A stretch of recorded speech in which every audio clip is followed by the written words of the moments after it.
All right, let's get right into it. We're going to talk about something that is, well, it's one of the most frustrating things in human relationships, the helper's paradox.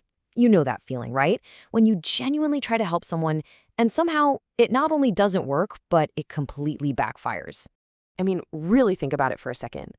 You see someone you care about, they're struggling, so you step in. You offer some help, maybe it's money, maybe it's something else, and instead of feeling closer, you get this weird distance, or worse, real resentment. It is so confusing, and honestly, it hurts. So let's unpack the hidden psychology behind why this keeps happening. So where does it all go wrong? Well, the problem usually starts with the way we think about helping in the first place. We see a material problem, and we jump to a material solution. We fall right into what you could call the material trap. And believe me, it is an almost guaranteed way to build a wall right where you were trying to build a bridge. Now, on the surface, this logic seems totally solid, right?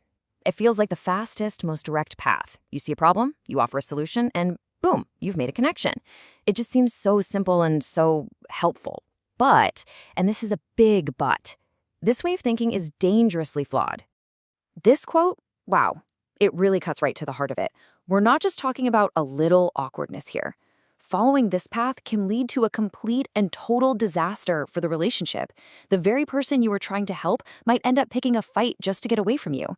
So the question is, why? Why does this happen? Well, here's the thing. The moment you make material help the foundation of a relationship, you create this unspoken power dynamic. It doesn't matter if you mean to or not.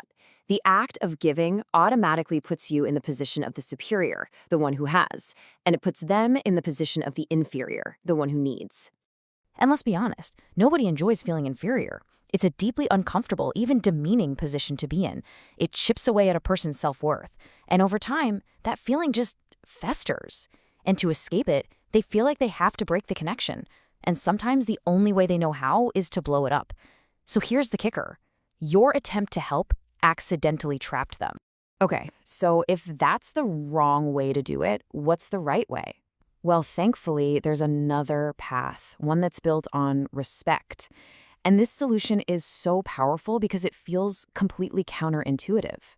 It asks you to totally shift your mindset away from giving and towards something else entirely. First things first, let's get this out of the way. Building a real, solid bond with someone has absolutely nothing to do with showing them what you have or what you can do for them. The moment you lead with what you can give, you're right back in that superior position we just talked about. So here it is. Here's the secret. The single most powerful way to connect with another person is to approach them as a student. Instead of offering something, you ask for something. Their knowledge, their skill, their wisdom. And this taps into such a fundamental human truth, you know? We all have this deep need to feel valuable, to have our experience and our knowledge seen and respected. When you go to someone and humbly ask them to teach you something, you're telling them that their life, their skills, they matter. You're giving them status. You're giving them respect. So that sounds great in theory, but how do we actually do this?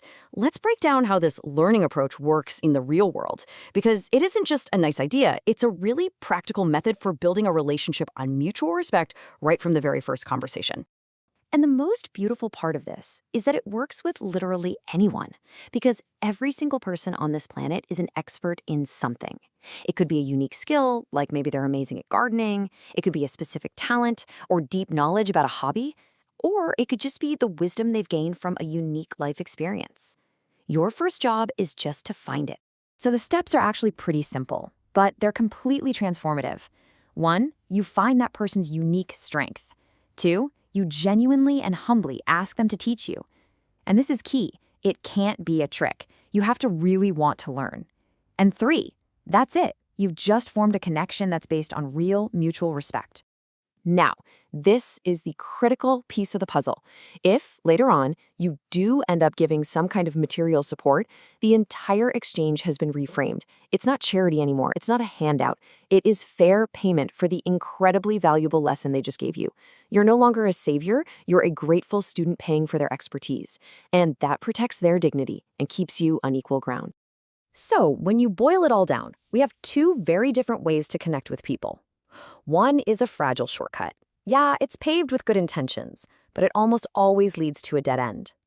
And the other is a much more durable road, one that's built on a foundation of genuine respect. Let's really put them side by side. Just look at this breakdown. With the material approach, you get that superior/inferior dynamic. The result?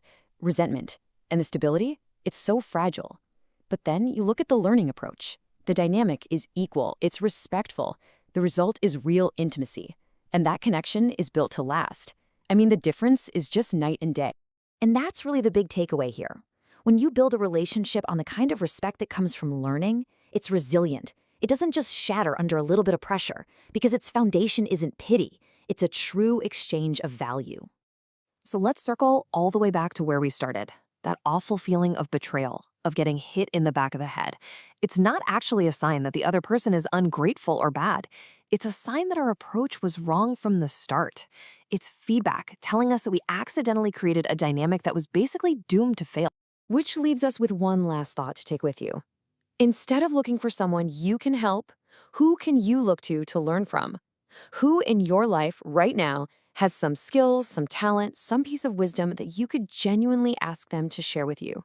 Because making that one simple shift in perspective, well, it might just change everything.